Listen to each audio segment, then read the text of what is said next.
Good morning, everybody. Welcome to Hacking Self-Storage. It is Friday morning, and today on these 5-minute Fridays, I try to give you a little bit of advice that is handy in a bite-sized chunk, i.e. 5 minutes.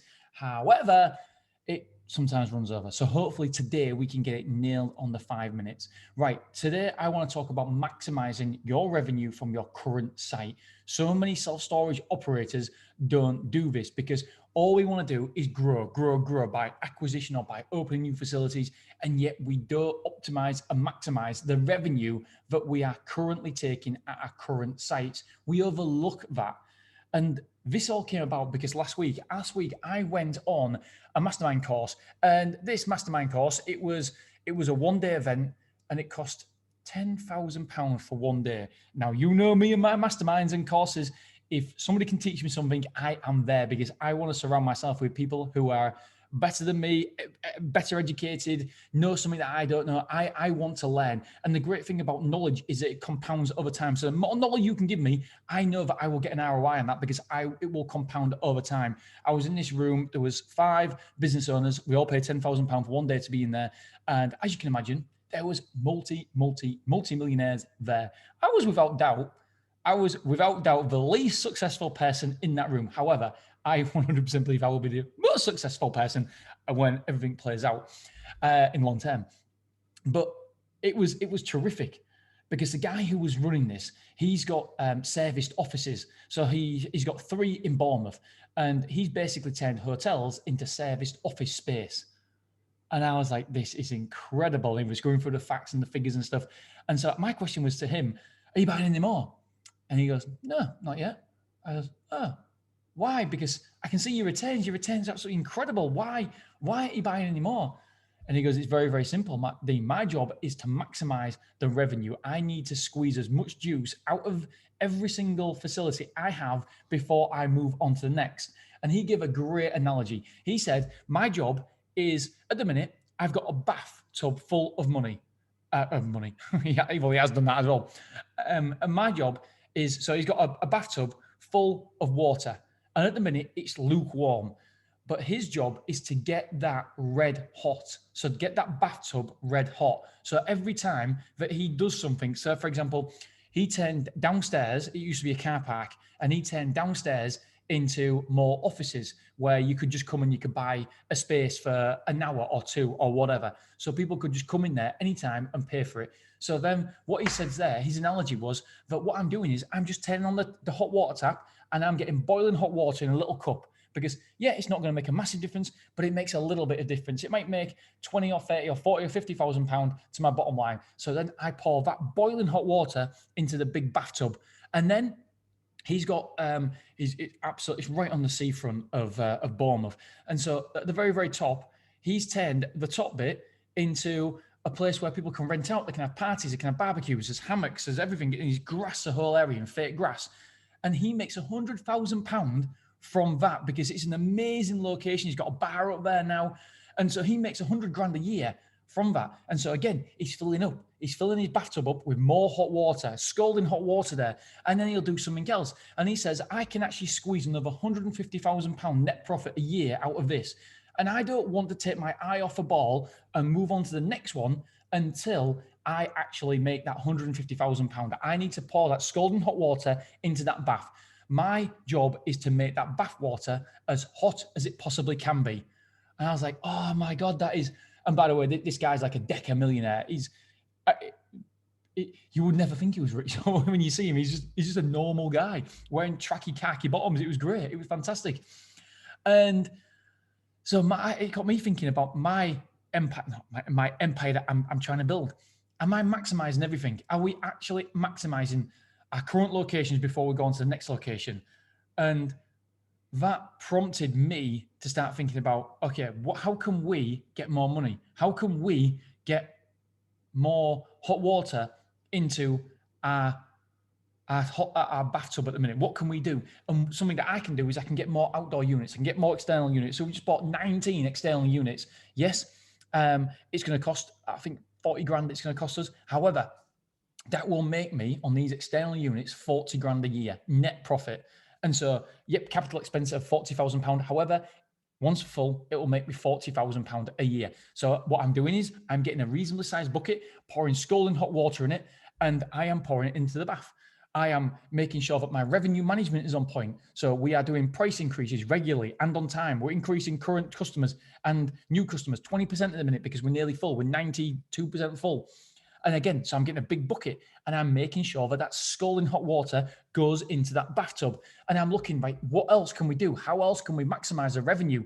Or how else can we optimize things? Is there anything else we're missing? Are we missing our sales process? Can we make that better? Are we giving too much discount? Is there anybody on variance? Check your variance report. Is there anybody paying far less than they should be? And when we need to increase their prices, is there somebody who's not paying enough insurance? Do we need to increase the price of insurance for that one person? Or do we need to have a look at the current insurance? Can we charge more for the current insurance?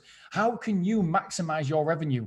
How can you optimize your facility? What can you do? I promise you that you are sitting on a gold mine. I went to somebody's self-storage facility last week and they asked me to come around. I was in the area, so I popped by and straight away it was insurance.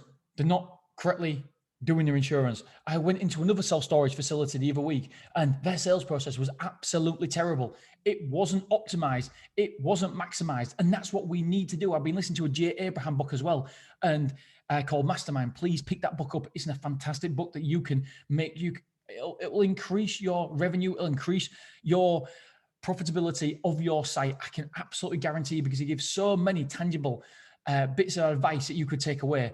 It was fantastic. And I just want you to look objectively at your site because there will be something you're missing. I believe that we're fantastic operators, yet there was things that we were missing. And so I looked at it objectively and thought, okay, how can we improve? How can we maximize our revenue? What can we do to make our site better before we move on? As I know, Clough Road will be opening in like 4 months' time. So what can we do to make sure we're maximizing the current facilities we've got before we open that? Because don't forget, if we can make an extra 40 or 50,000 pound a year, that goes straight to our bottom line. It's fantastic because then what we can do is make sure that the costs implicated with Clough Road, we can utilize that £50,000. Your expenses. Every single month I go through my expenses line by line. I hate doing it. I absolutely hate doing it. But you'll find something. I mean, I thought I found a £2,500 mistake the other week. I got really excited and proud of myself. It turns out that I made the mistake checking it. It was actually okay. But that's not the point. You've got to make sure that you're checking your cash flow. John McGlynn, he says it. He always makes sure that he checks his cash flow. And if he can do it, like I said, previous podcast, if he can do it, if he's doing it, you bet your bottom dollar you should be doing it as well. And so are you checking your expenses? Are you checking every single line? Can we? And it takes me half an hour. It only takes me half an hour. But once you've got a grasp of your expenses, and by the way, I completely subscribe to what Grant Cardone says, that you never become a millionaire by saving pennies. It doesn't happen. But it's part of your business knowledge. It's part of what makes you a great businessman, to make sure that your costs aren't running away with yourself. You know that you're as streamlined as you possibly can be. So check your expenses. You've got to maximize your current site, and we can do that by 2 ways. We can do that by saving money, or we can do that by driving revenue. And so if you can't save any money, how can we drive revenue? What can we do? Is it the variance report? Is there something there? Is there something there people are paying less than they should be? Can we maximize it? Can we increase their prices? Insurance. There's so many things that we can do. Can you expand? Can you have outdoor units? Can you use part of the car park? Is a part of a car park that you're not utilizing? Look around. There will be something that you can do. Can you get post office PO box numbers for people and give them to local businesses, or sell them to local businesses? What can you do? There'll be something there. Can you fit in another 25 square foot in a corner? Can you fit in a 15 square foot, what a little, them real small units. I've forgotten the name of them now. But can you do that? There must be something you can maximize in your facility. And the great thing about this is when you find something, it compounds, not just year one, but forever until you end that facility, until you no longer have that facility. So that's just my takeaway. If multi-decker millionaire is willing to stump his growth and not grow until he maximizes everything, because he said, I don't want to dilute my attention. I want to keep my attention in one place until I know I've maximized that revenue. Once I've maximized that revenue, Hell yeah, we're moving quick, we're moving fast, and we're moving again. But he's only doing that once he knows that he's maximized his revenue. Me, I want to maximize my revenue and grow. I want to make sure that we're filling that bathtub up while I'm growing as well, because I don't think it's diluting my attention. we can do it. So just the message is, how can you maximize your revenue? Can you save any money? It's all about your net profit. How can we affect that net profit? And there'll be something that you are overlooking in your facility that you can make a quick change to, and it will make a big, big change difference to your bottom line. All right, my friends, that is all I've got for you today. Thank you for listening. How long was that? It was 10 minutes. Not too bad. All right, guys, girls, have a wonderful weekend, and I will speak to you guys on Monday morning when I tell you my week in numbers. So far, the week has been brilliant. Absolutely awesome week. All right, thanks, guys. Love you, appreciate you, and I'll see you soon. Bye.